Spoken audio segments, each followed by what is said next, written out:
Okay, good morning.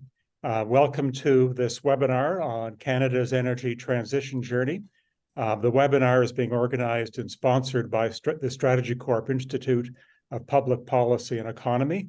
My name is Alec Dadson, and I will be your moderator for the next hour. I'm a senior advisor at StrategyCorp, and I joined the firm about 8 years ago after a long, perhaps too long, a career as a lawyer and executive in the energy sector in Canada, the US, and the UK. And most recently, my last post was as Chief Operating Officer at the Ontario Energy Board. I have the privilege of moderating the discussion today among three very distinguished panelists. Heather Chalmers is the President and Chief Executive Officer of GE Canada. Heather also serves as President Growth Markets at the newly announced GE Vernova, which encompasses GE's suite of technology products across power, renewables, and digital. And in that respect, Heather's responsibilities extend to both domestic and international advocacy needed to enable the technology ecosystem and support a net zero future. Peter Fraser is the head of gas, or was the head of gas, coal, and power markets at the International Energy Agency from 2016 to 2022. Before that, Peter, in fact, was my colleague at the OEB as Vice President of Consumer Protection and Industry Performance. Since leaving the IEA, Peter has worked on energy assignments for the World Bank, the Energy Transition Accelerator, and the Regulatory Energy Accelerator.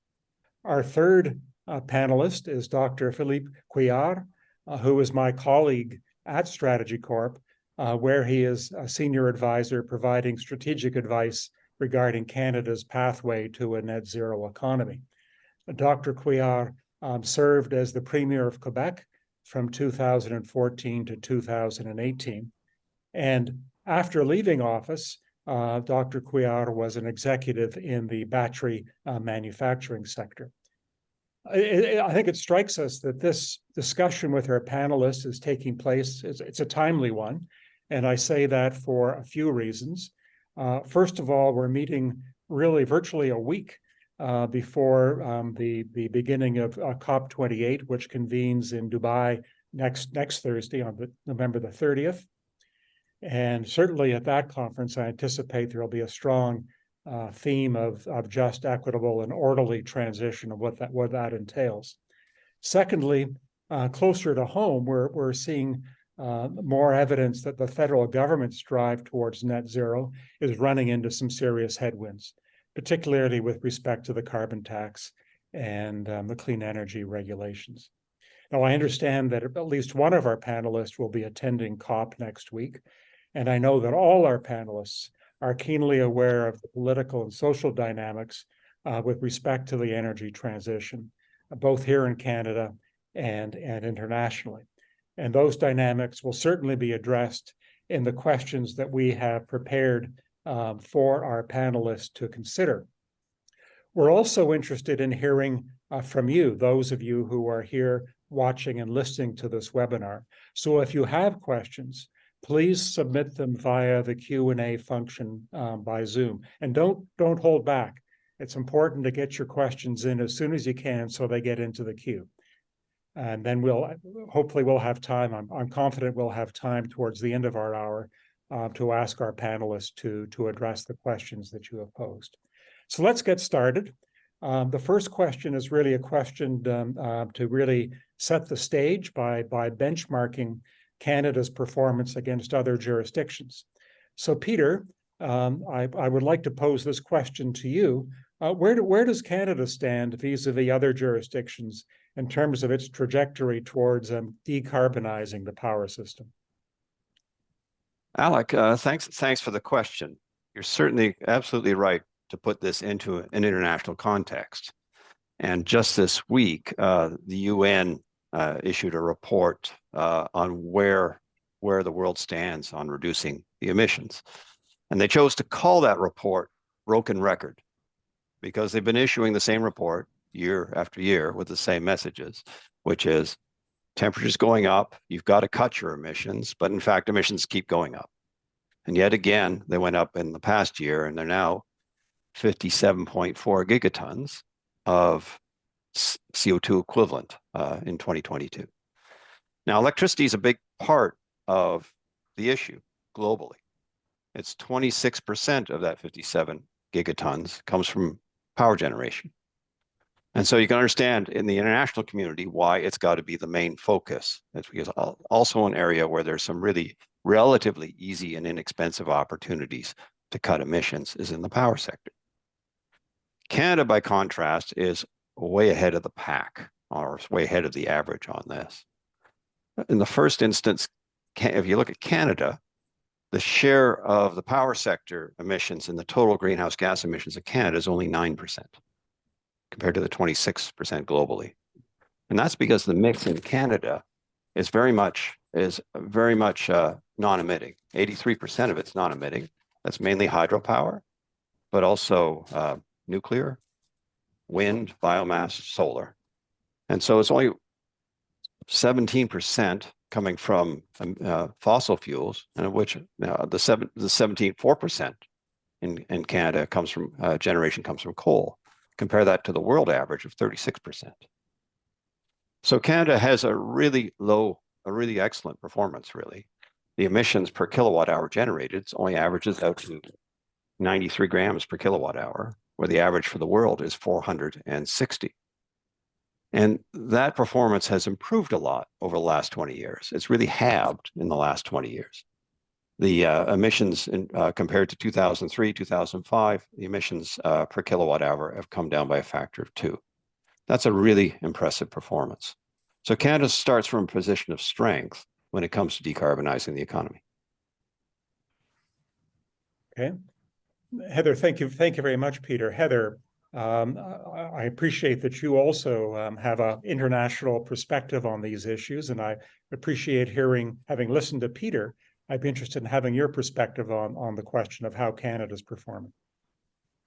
And yeah, thank you very much for inviting me here today to give a few remarks. And I agree with Peter. We are in a very unique, and I would say a preferential position, but with a lot of responsibility, because we're solving ultimately for that last mile of decarbonization. But that gives us the chance to be leaders in first of a kind technologies. So an example of that would be small modular nuclear reactors, where Canada is certainly out front. And we have the privilege of working with Ontario Power Generation on their Darlington new nuclear project. And the proverbial, the world is watching to make sure that that program is on time, on budget. So from a nuclear perspective, we are definitely out front. I think technologies like carbon capture and sequestration, Canada is ideally suited to be a leader in as well.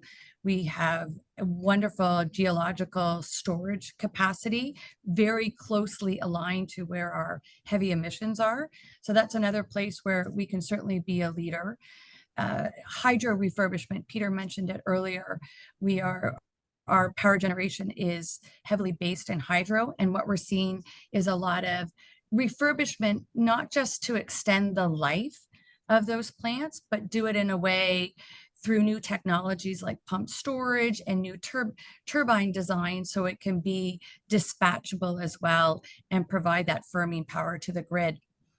I think areas of opportunity for us to maybe to do a bit more are offshore wind, as an example. And so we're trying to take some of the lessons learned from the UK as an example that are a little bit farther ahead.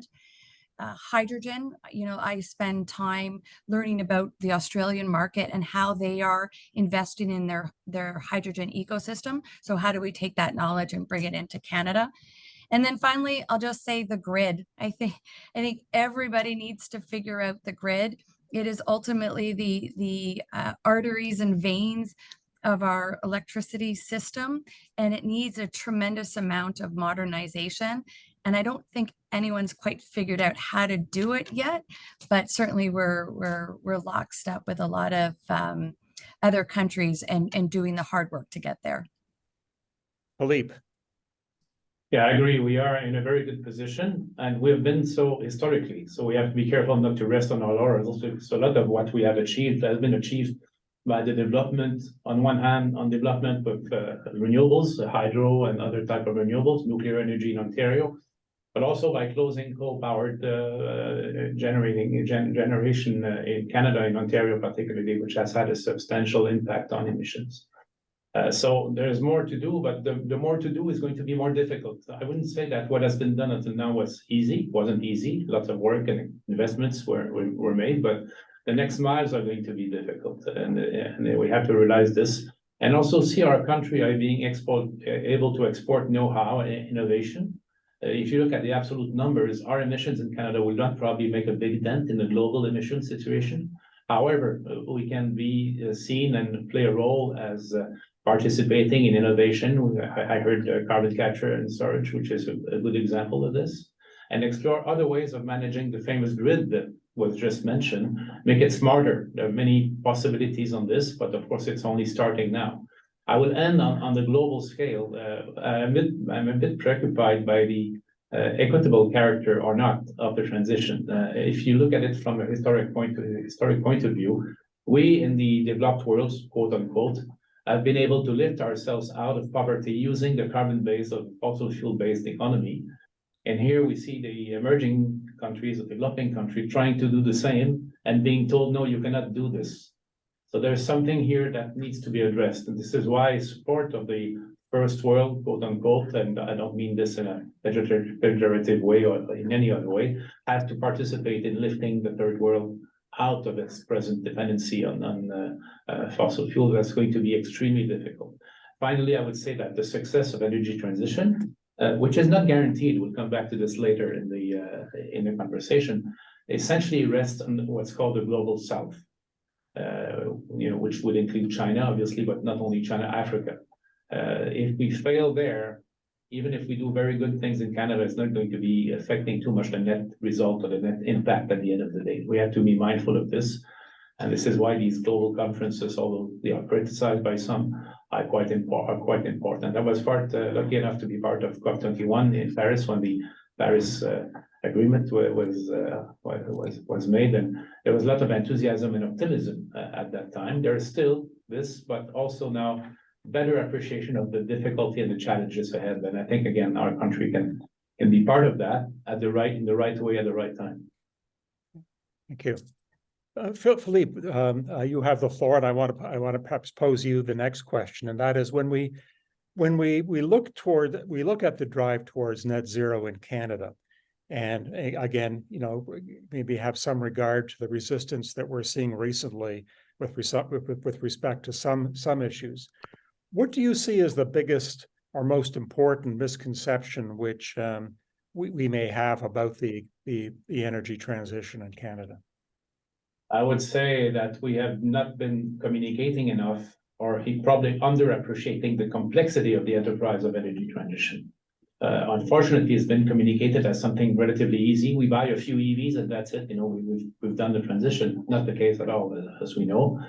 We have to appreciate the magnitude of the challenge. If you look at a global scale, more than 10 billion tons of fossil fuels are burned still every year, and it's growing, it's increasing. So it's not about to be solved. I think we're not facing a decade issue, we're facing a century issue. And I'm not the only one who says that. I've seen a few analysts that basically came to the same conclusion, that this work on energy transition is going to go on until the end of the century. So that's something also we need to realize and accept as a given. And also, we must realize the depth at which the carbon economy has penetrated our economies historically. Vaclav Smil, who is Canadian-born writer, has done a very good analysis on this in describing what he calls the 4 pillars of the industrial world: cement and concrete, steel, plastics, and fertilizer.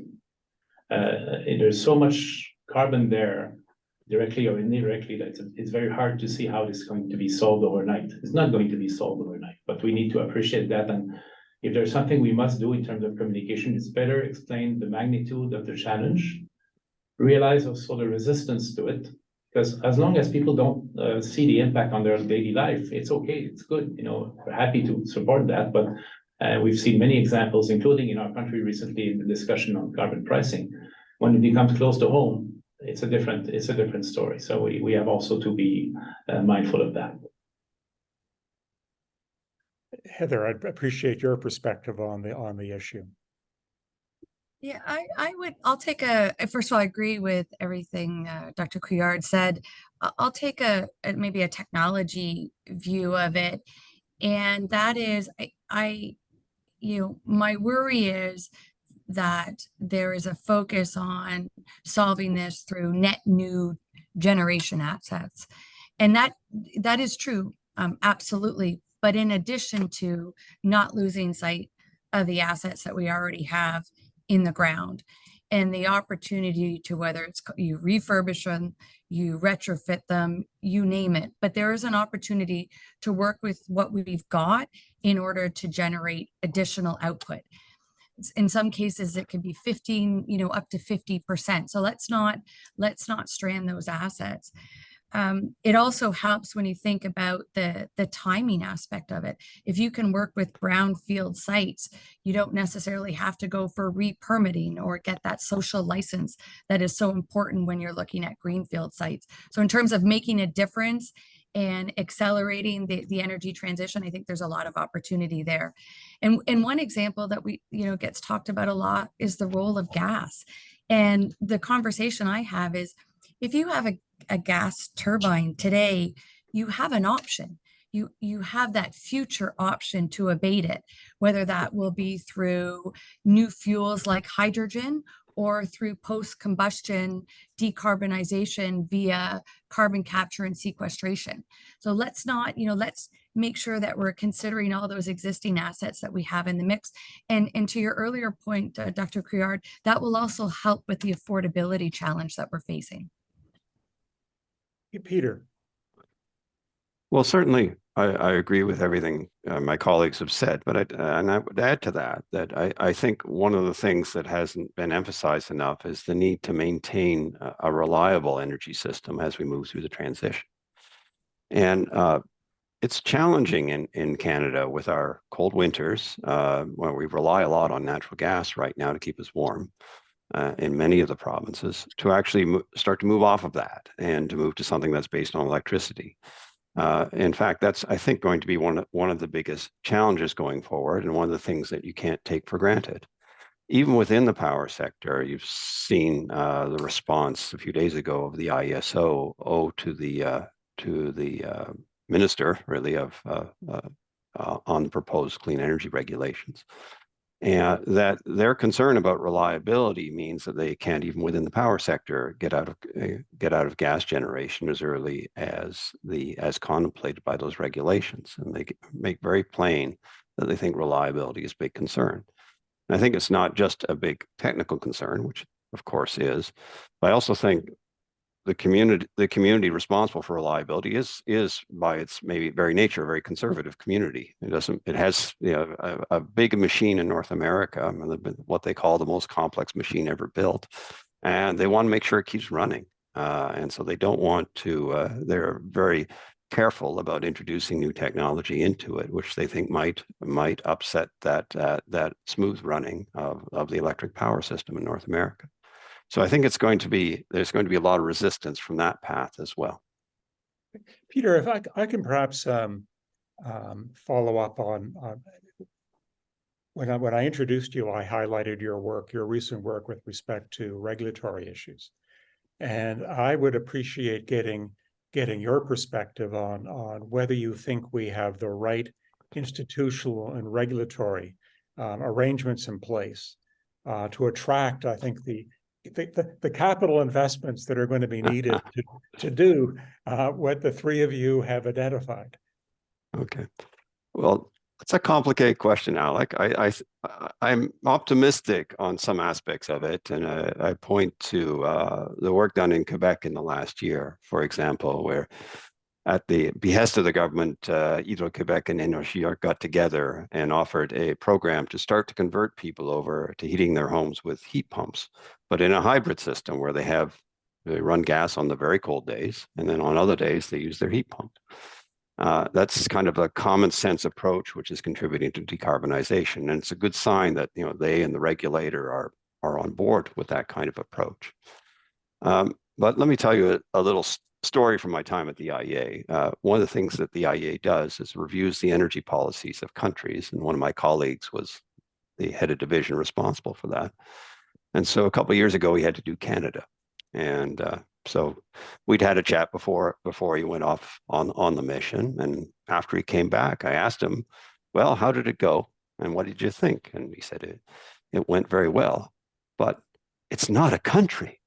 And he was completely shocked. And he's reviewed like 30 countries, and how not just decentralized, but how little power the center had and how people all moved in their own direction in Canada. And that's certainly true in the case of electricity. And I think there's some real missing opportunities or institutionally, not to have some great national grid or anything like that, but really, for neighboring provinces to work more closely together. And that's BC and Alberta, Saskatchewan, Manitoba, and Ontario, Quebec, for that matter. And I think we haven't, we're so provincially based. I think there's some real great potential there, especially with the hydro-based resources in certain provinces, to balance out what's in others, and would make the transition significantly easier. But I don't think we're really set up institutionally to handle that. Okay. Can I move on to thank you very much. I'd like to move on to a somewhat different theme, and I think listening to the three of you, there was certainly a discussion about the need to increase power supply, consider ways to use our existing power supply. And there are probably multiple ways in which that can be achieved. And I think you've outlined a number of them: nuclear, renewables, grid scale storage, and perhaps smaller scale distributed energy resources. And the question is really that I'd like to pose to the three of you is really, and having regard, I think, to Peter's remark about how decentralized our system is there an optimal mix? Is there an optimal generation or energy mix for Canada during the energy transition? And perhaps Heather, I can pose that question in the first instance to you. I would start and say that I don't think there's an optimal mix. I think there's no silver bullet. It's an all of the above approach. And to build on Peter's earlier comments, that approach, those technology puzzle pieces coming together are going to look very different depending on what province you're in. And also keeping in mind of, yes, we're solving for sustainability, but that affordability and that reliability piece is critical. However, I said it before, Canada won the geography lottery here. We have unbelievable hydro potential. We have untapped wind potential, not just in terms of onshore wind, which is still under-penetrated, but in terms of offshore wind as well. We've got, we're a tier 1 nuclear country. I talked about the sequestration geology that we've got. We are very well suited to be a leader, not just in terms of reaching our own net zero goals, but if we do this properly, we can do it in a way that creates that green economy for export that will give back to generations to come. But I did want to just circle back on Peter's earlier comments in terms of just the regulatory environment and whatnot. I think there is an opportunity for us to flip that as well and make it a competitive advantage. And I talked, I mentioned this Team Canada approach and the opportunity to be more collaborative, more cooperative at the federal level, at the provincial level, and at the municipal level. And how can we find places to speed up the permitting process? And so things can't take 10 years anymore. We have to find ways to truncate that. And if we can do it, that is very attractive to investors, as well as the financing structure that's in place. So I think that's a big opportunity that's untapped just yet. Thank you. Philippe. Yes, I agree with everything that has been said. It was a kind of a frustration for me while in office that I wasn't able to build a long-term contract-based relationship with Ontario as far as sharing hydroelectricity. For some reason, politically, it wasn't possible. I understand also that they wanted to keep growing the nuclear part of the equation, which is important, so I can understand that, but it was a bit of a disappointment. We also shared for a very short while, unfortunately, a carbon pricing system. It was a cap and trade system, not a carbon tax system. And by the way, we could have this as a separate discussion. I think it's better, the market, than the carbon trade, the carbon tax. And we see why now, because the carbon tax is very visible. Politicians has to announce every year it's going to increase. Whereas in the carbon market, it's built in and it slowly grows with the amount of reductions that you need to bring to the equation. So that is something we should remember. As far as the mix goes, I think something we should never forget, and some countries in Germany particularly recently forgot that to their unhappily for them, is that there's also always a need for a stable base load. Some countries succumb to the illusion that you could do everything with renewables, and Germany comes as an example here because, of course, when they let nuclear go following Chernobyl and Fukushima, and then they were relying on Russian natural gas, and we know what happened since the war started in Ukraine. So that's a kind of real-life example of what can go wrong with energy transition, and what goes wrong in generally speaking is people underestimating the importance of this base load. Now, if you define the base load as being carbon-free, as carbon-free as possible, in fact, there are only two options.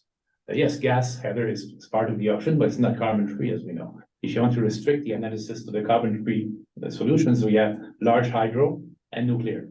Those are the two options that need to be continued. I think nuclear is going to be experiencing a rebirth, starting already in Canada and elsewhere. And our country is very well positioned. We have an excellent track record of nuclear energy. We've exported the systems, can do, all around the world with a very good safety record. This is something we should not let go. Even in Quebec, I wrote a small op-ed recently that's saying that Hydro-Quebec should even consider bringing nuclear as part of the equation. Of course, it was not that well received, as you can imagine, but I think it needed to be said. So this is where we are. So keep an eye also on the new technologies, and Heather likes to rightly so talk about technology. I like the idea, Heather, that you brought of a common map between what the assets we have and what we need to develop, particularly out west. You were talking of, sequestrating carbon, obviously, but there's also another type of energy that, for some reason, is always in the blind spot. It's geothermal. We're not talking here about volcanic geothermal. We're talking about small or medium depth geothermal installation that can do a long way toward providing power and heat to dwellings, industry, etc. And I think we should look at this, and we have all these wells out west that could be a basis for such an industry in the future. And the other one, which is a bit further in the future, and Germany this time is showing the way also, is the whole concept of e-fuels. If I want to put it simply, if on the one hand you capture carbon, CO2, and then you have hydrogen, and you mix the two, what you have is e-fuels. And the advantage with e-fuels is that you don't need to completely scrap the infrastructure that exists now for mobility. It's the same ICE engines, but you put a different fuel in it. That's it. So that is something also that we should be looking at, but it's not a near-term phenomenon. It's going to happen, I think, and Germany will tell us if it works or not. But that is something that we should certainly consider. And then, of course, I'll end by saying we need projects of all sizes. I live in a rural area in Quebec, and we had a lot of success with small hydro plants, run-of-water type of hydro plants that provided a lot of resources, financial resources to communities, including First Nations that live in the territory. So that is also something that we should keep in mind.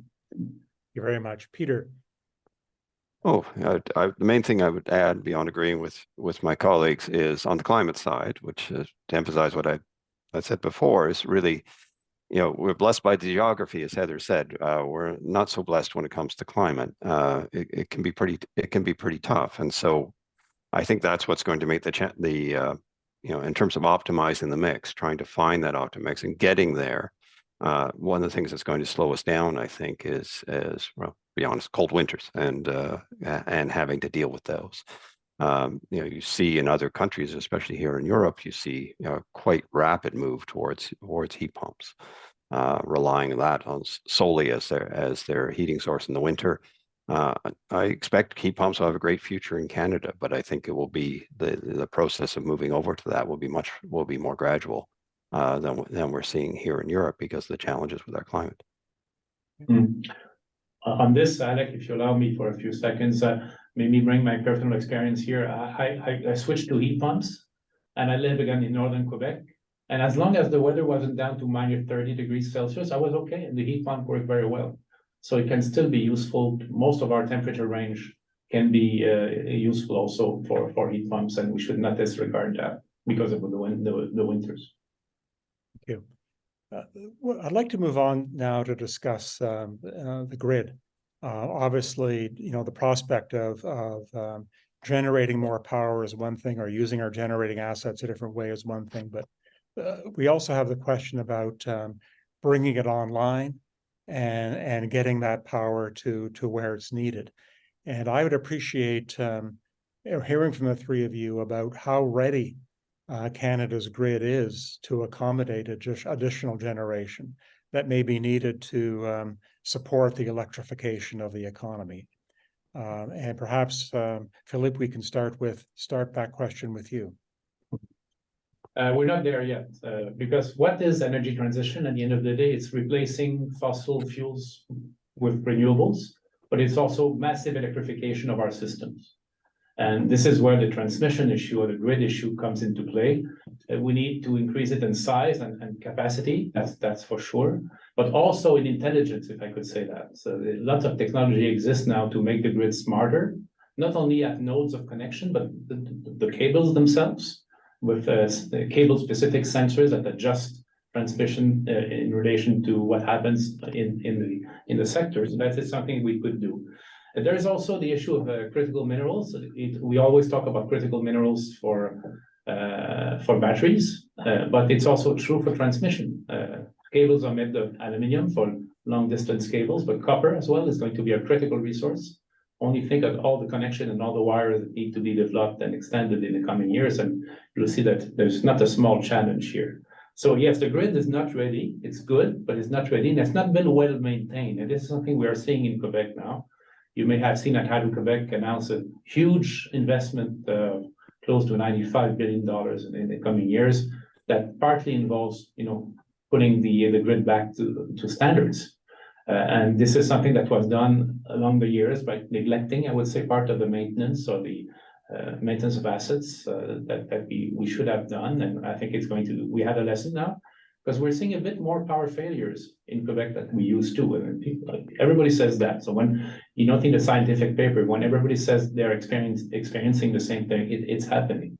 And it's also for us in Quebec important commercially, because as you know, we export quite a large quantity of electricity to the US. And we always, and I did this as a premier with Massachusetts, we presented as they will be treated as our own customers in terms of reliability and maintenance of the grid. Now, when you see the grid faltering a bit, it's not good for customers. They want to be reassured. So that is also something that we should remember. We have I'll end on saying that we have one experience in microgrid in Quebec that is worth following. You probably remember the disaster at Mégantic a few years ago when a train full of fossil fuels literally exploded. It was Banken fuel coming from the States, and it was a disaster. Out of this comes the idea of using that story, tragic story, to put the microgrid in place, which it is now, an intelligent microgrid. So there's a living lab there in Mégantic, a small size. Maybe we can learn lessons and extend it to broader moments. There's all the discussion about billing people by consumption and peak times rather than steady as you go, as we've done until now, which is not going to be working in the long term, but people have to accept it. I think our next chapter of discussion is on social acceptability, so we'll come back on this. But again, the big challenge politically in energy transition, it's all fine and dandy until as long as you speak of principles and we're going to be greener, et cetera, But at the moment people start to see the impact on our end of the month bill, it's a very, very different story. Heather, if I could turn to you next to talk about the grid, and I'd appreciate also. I'm well aware that GE is one of your things you're focused on is precisely the type of systems that will enable make the grid smarter. So I'd be very interested in you talking about the ways in which not only can we expand the grid and reinforce the grid, but the ways in which it can be made smarter. Oh, great. In fact, I'm sitting today in our one of our headquarters for Grid in Markham, Ontario, just outside of Toronto. But I agree with everything Dr. Criard said, that the grid is going to it'll need to be expanded. It also needs to be modernized in terms of its hardware, and it has to become smarter. Examples of that, I think about grid software, so you can actually see distributed energy resources, electric vehicles. If you can't see them, you can't control them. If you can't control them, you can't optimize them. And you need to do all of that. One of the technologies we're working on is flexible transformers, or otherwise called universal transformers. Right now, and these are integral to the operability of the grid. But right now, transformers are almost the equivalent of snowflakes, manufactured and designed for that unique need and that unique location. So if anything ever goes wrong and you have to order another one, just the supply chain aspects of it become very troublesome. So we're developing a universal transformer. So think about that as just another area of technology development that will help with the grid being much more reliable. And then, the third thing I was just talk about is when we're talking to utilities and other customers, it's the entire remuneration process.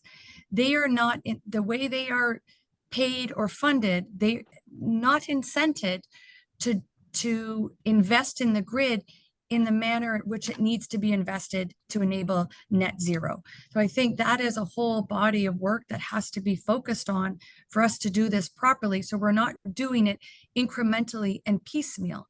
It has to be fundamentally reformed.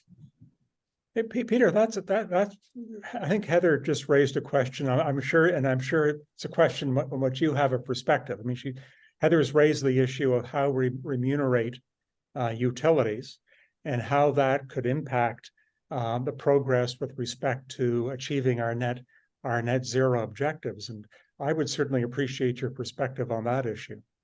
Well, thanks, Alec and Heather for that.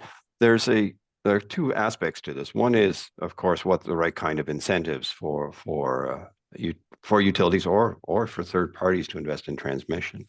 I think just as big a hurdle for that, and we've seen this in a number of countries, is actually getting the transmission permitted and built.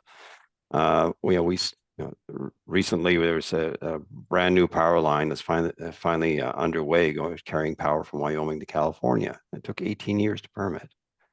It was so bad that Bill Maher was making fun of it on his program, and and use that as an example of how permitting processes are really preventing the kind of transformation, not just in the energy sector, but in other parts of infrastructure that the economy needs.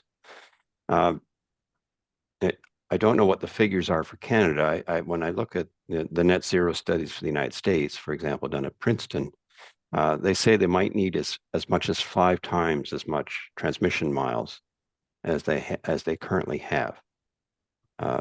To accommodate net zero. That's a net zero scenario with lots of wind and solar, of course, but that's an awful lot of transmission build. And it's really difficult to see with the kind of permitting delays that you're seeing that it's going to happen. Just to use the Hydro-Quebec example, with the new line that's going in, the Champlain Hudson Express is it's above ground until it gets to the U.S. border, and then it goes underground and underwater all the way to New York City. And that's going to slow things down if you have to go underground to build a major new transmission line.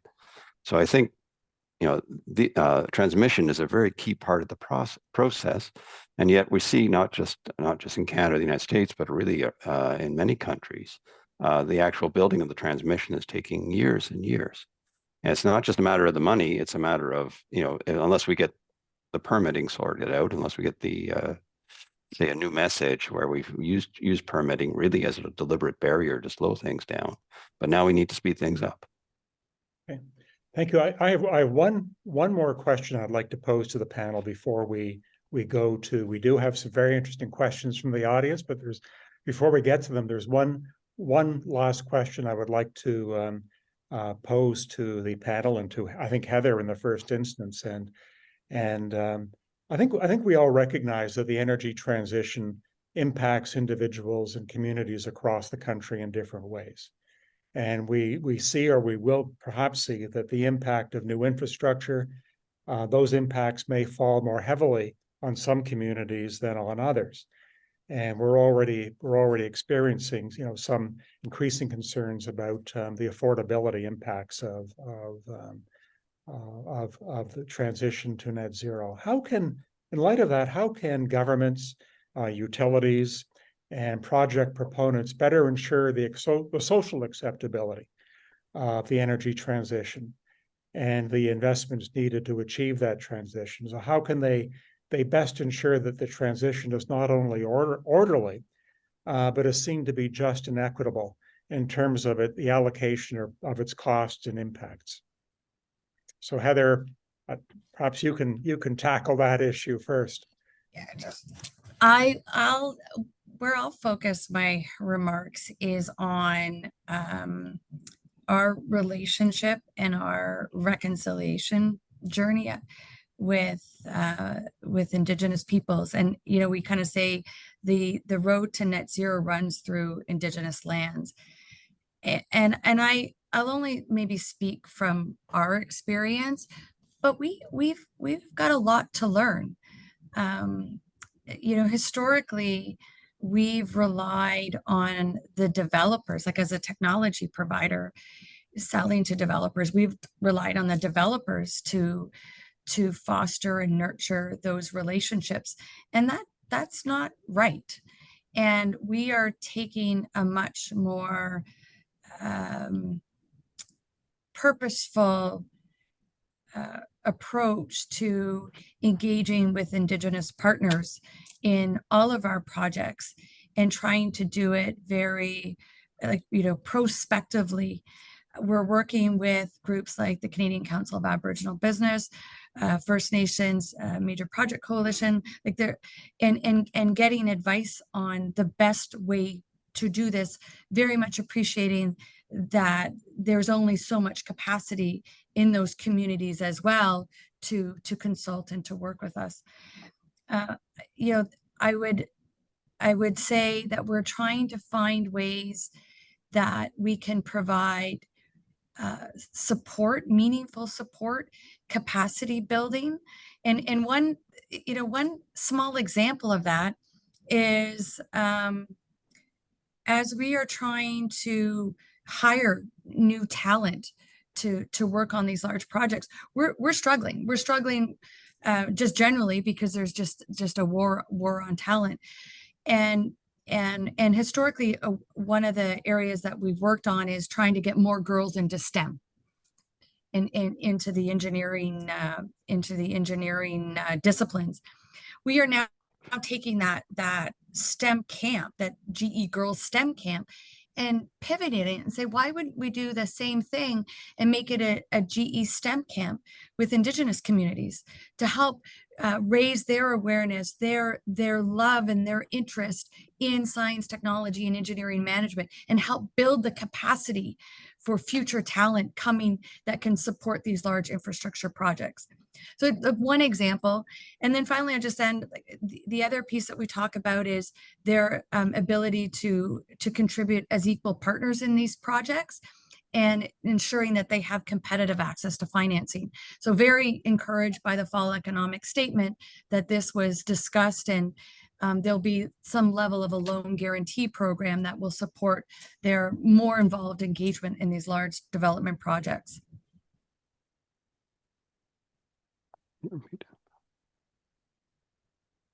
Yes, Philippe, perhaps you could share your perspective on the issue. Yeah, I think the First Nations issue, which is absolutely fundamental, and strangely or not, governments are more eager to develop new energy infrastructure in the First Nation territory than along the St. Lawrence, where most of the non-Aboriginal population lives. And there's something there that maybe should be explored further.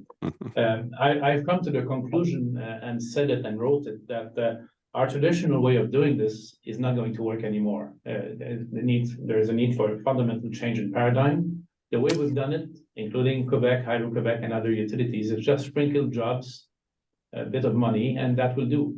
It's not going to make it anymore. People want full access to the benefits of what's being built on their territories, which practically speaking means what? Means, for example, if we're going to build a new dam in Quebec, which has not been decided yet, if we do this, then the First Nation that has historical rights on the territory must be an equity partner in a company specific for doing this project. Otherwise, why would they accept it? In their perspective, they've been robbed for decades.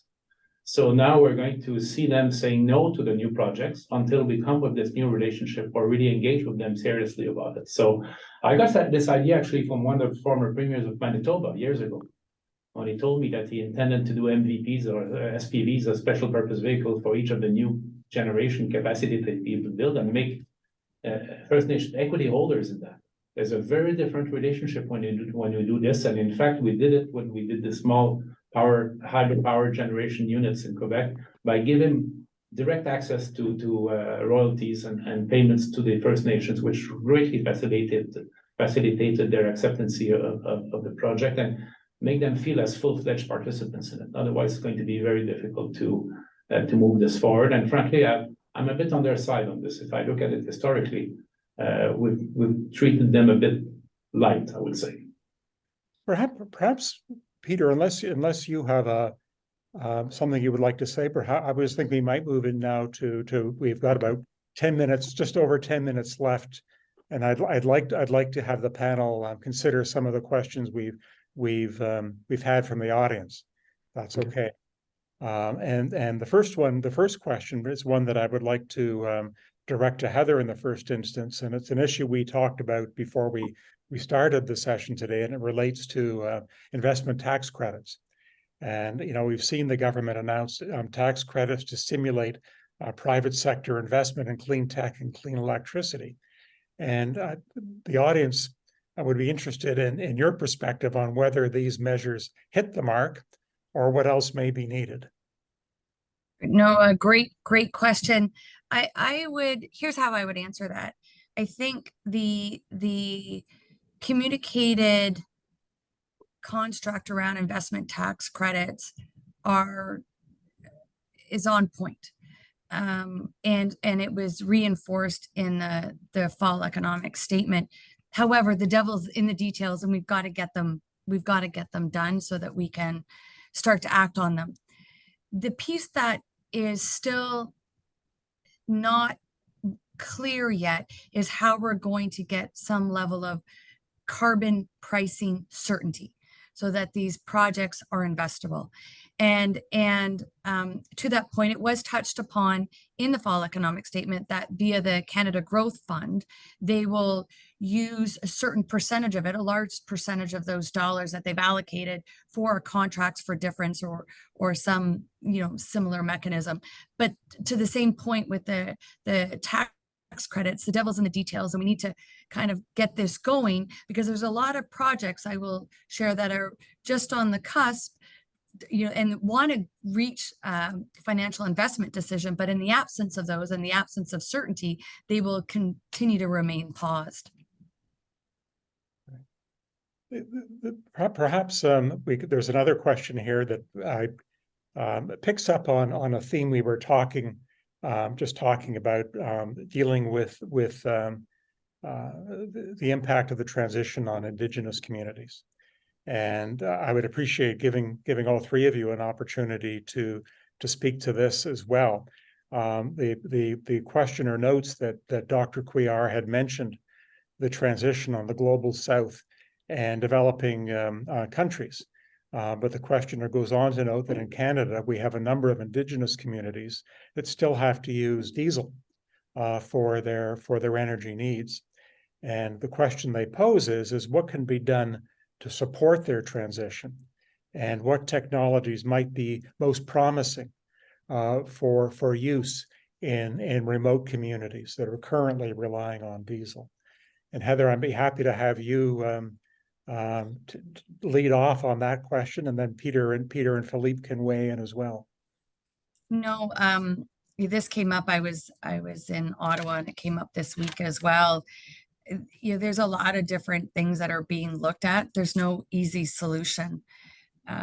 So whether it's some level of microgrid, whether it's micro nuclear reactors, there's the opportunity for renewable penetration, but then you get into the transmission line issue and the permitting issue that we talked about earlier. So there isn't, I would say, an easy solution, but it's deserving of more focus. And I think what it's getting today, some of the technology is not as advanced as maybe others are. And so I would almost see what can you do in the interim while you're solving for technology breakthroughs in the longer term. Dr. Philippe, do you have a perspective? Yes, I'm happy that we're spending some time discussing the impact on First Nations. There's a degree of truth in saying that there's a parallel to be made between the Global South and some of our First Nations. Not all of them, though. And if you look at those that have reached success in this endeavor in the recent years, an example that comes to my mind is the Crees and James Bay, which had a comprehensive treaty, significant financial benefit when the James Bay infrastructure was built. And if you just look at the Crees on both sides of James Bay, in Ontario and Quebec, you see tremendous differences in the standard of living and conditions, because they were given the means to develop themselves, and they did, creating companies and sending the kids to university and all of that, and it has brought a lot of benefits, and we should recognize this and try to replicate this as well. As far as the investment credit question goes, if I want to move back a bit on the conversation, the problem with these large infrastructures, and I had the experience of this with a large battery plant project, is that the time to get return on investment is very long. You need many years before you start having a project that's generating cash flow, generating some return from the investor's point of view. And this is where the government can bring interesting bridging solutions to make clear that they will address this timely issue between thinking about the project, putting it together, making it profitable, or at least revenue generating. That is something that is very important. Peter, anything you would like to add? Well, the main thing is that there are, as Heather and Dr. Guiar have said, there are solutions that are being carried out today. The 1,800 kilometer transmission line going through Northern Ontario, which was an Indigenous-led project from the outset, and later partnered with an experienced transmission provider. It's a really great example of it. Now, it took some years to get the project started and get it through approvals, but the fact that it's gone ahead and really is kind of an example of the kind of partnerships that they in the Major Projects Coalition, for example, are trying to spearhead is really a really positive case and can really contribute to decarbonization. Well, there's a lot of good technologies today that can be used to cut the emissions from the existing diesels, even if they don't provide a complete solution of a microgrid that will function in all conditions at all times that you'd like. There's certainly a lot of progress can be made in those investments. That is often the case where either the federal government or the provincial government is actually funding the cost of the diesel or some portion of the cost of the diesel. There's money to be saved. In the past, that's been an issue because when I was with the OEB, because it was federal money, and the feds and the province thinks therefore the Fed should pay for everything, and the feds think the province should pay for something. So that's something that they got to work out, so to benefit everybody. You have lower costs, cleaner air. It's really worthwhile to address that issue. Most of our discussion today is focused on the supply side. We do have a question regarding the demand side. And it's one, Peter, that I'd like to pose to you from the audience. The question is, on the demand side, we see buildings consume a lot of energy. And how do you reduce the consumption of the built environment? Well, Alec, the facile answer to that was you do energy efficiency. I'm actually rebuilding my house in Toronto right now, renovating, I should say. It's actually not a total rebuild, but I've gone down to the walls and I'm putting in a higher than required R value in the walls. But it's a very expensive process. And the federal government is offered Canadians a significant incentive to do this. But I can tell you, it's nowhere near what the cost of that's going to be. It's quite a large investment to do that kind of deep retrofits that you have to do. But in most studies that look at net zero, this is what needs to be done. It's not just a supply side fix, decarbonization, because in the amount of electric capacity you're going to need would be so high if you don't actually at the same time work on the demand side, particularly on insulation, but on many other things as well. That demand side is absolutely delivers a very significant portion of the savings, or it makes it relatively economic to do the transition to net zero. And if you don't have that, net zero is the path to net zero is going to be a rather much more expensive one.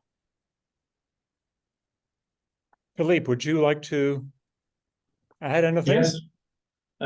Briefly on the buildings issue, it's a large part of our problem or solution to bring is in the building sector. And here we have to make a clean demarcation between new buildings and retrofitting old buildings. I've seen an interesting progress recently. I think the Canadian Bank of Infrastructure has announced a program to help assist in retrofitting buildings. That is absolutely essential. We need to do this. And remember the pillars that Václav Smil described earlier, the steel, the cement, everything, it's all there. So we need to recognize this. And also some new technologies out there can be very helpful, particularly for industrial or large multi-apartment dwellings. Artificial intelligence used to manage the energy distribution in buildings. That is showing quite a promising avenue of progress here with a couple of Canadian companies exploring that. I think this is definitely something to look for. But yes, we're not discussing enough the impact of buildings. And it's not really retrofit, what I'm going to say now, but still something that strikes me each time I take the plane to come to Montreal from Northern Quebec, which is not good for carbon. I know, I'm sorry, but I have to move at some point. When I overfly the Dorval area, West Island, Montreal, I see all these white roofs of warehouses with nothing on them, no solar panels, no captors, no installation that could be deployed to be part of the solution instead of only the problem. And lastly, when you plan a new neighborhood, the modern way of doing it is also plan heat distribution systems and other types of energy sharing devices or intelligence to minimize the demand side from these developments. That's also an area that needs to be explored further. Heather, would you like to comment on the issue of the built environment? Yeah, I just say this also ties back to the grid and modernizing the grid with software, with machine learning, artificial intelligence, so that people can see, they have access to the information regarding the energy that they're using, so that they can make better choices. And we just don't have that level of visibility. The technology is certainly coming, but it's part of the whole discussion of what we need to do regarding the grid. I have one last question before we wrap up, and Philippe, it's really a question from a member of the audience directed specifically to you, and the question is: do you think that we will ever see large hydro infrastructure projects built again in Quebec? I think you've touched on this already in your remarks, but perhaps you can touch on it again. A couple of years ago, I would have answered probably not, but my answer is a bit different now because of what? Because of the significant industrial progress we see now, largely linked to transition. All these new battery projects are huge installations in terms of demand for power. So that is changing the equation to the extent that Hydro-Québec needs now to plan to generate probably almost half of what it generates currently on top of what it already does, just to feed these new installations in the future. So there's a big discussion to be had here. But to me, the main deciding factor, if I had to vote on this, should we do a new dam? I would say yes, if the First Nations are completely in as full partners, because it's a renovation of the relationship that comes at the same time, which is an added benefit to just building the dam, which in itself is not benign in terms of the environmental impact. If you look at the surface of land being inundated and the initial emissions that of course fade away progressively, that is something we should remember, but be grateful also of geography, as we said, that we have this huge asset in Quebec. So I would say, yes, there's a chance it could be done if the conditions are right, and particularly the First Nations. It's going to be very expensive. And this is where, impact at home will happen, because by the way, why are electricity fares so low in Quebec? Because of the old fully amortized installations that are part of the billing now, that make it possible to charge very, very low dollar per kilowatt hour rates to people. Now, the new energy is going to increase significantly the marginal costs of energy. So at some point, it will have an impact on people bills they receive at home for Hydro-Québec or other provincial utilities. This is why I'm also saying it's a bit controversial, but if you analyze it, I think you'll find it probably right, is that in itself, energy transition will have an inflationary impact, at least for a few years. And people have to expect that. And once they make the equation, you see the concern that people have right now for inflation. If now they develop the concern or the conviction that energy transition is part of the problem rather than the solution, it's going to be extremely difficult to move forward. And we see already political parties using that argument to counter some initiatives. Listen, we're coming to the end of our hour, and I want to give each of Heather and Peter, if you wish, an opportunity to make any closing observation about any of the issues we've discussed. I'll end. There's no question there's a ton of challenges, but I spoke about this earlier in the week, that we put people on the moon, and in the course of doing that, not only we solved that challenge, but all these other technology innovations were created that have improved the quality of life. Think about the global pandemic in 2020. We were able to develop new vaccines in 9 months through international collaboration, because there was a will, there was a way. And I think that this should be no different. It's an opportunity for Canada to play a tremendous leadership role if we do it properly. So I always try and reframe it through an optimistic lens. Peter. Well, I share Heather's overall optimism, because the technologies are coming along very quickly, and I think it will be harder to say no to them, because if you can prove that they work, and I think many of these new technologies are being proven right now in the field. Some of them, as Heather alluded to, are being proved right here in Canada. So I actually am overall an optimist. Maybe not quite at the pace that some people would like for, say, a 1.5 future, but still, I think globally, and I think in Canada, I think we'll make a lot of progress in the next decade. Well, and perhaps on that note of optimism, or modest optimism, we'll draw this session to a close. And I want to thank our three panelists, Heather, Peter, and Philippe. And thank you to the audience for participating and providing the questions. And I just want to remind everyone that a recording of this webinar will soon appear on the StrategyCorp website. Not only that website, but also all other main podcast platforms, and even on YouTube. So if you have an interest in going back and watching this again, you'll have an opportunity to do so. So thank you very much. Thank you. Thank you.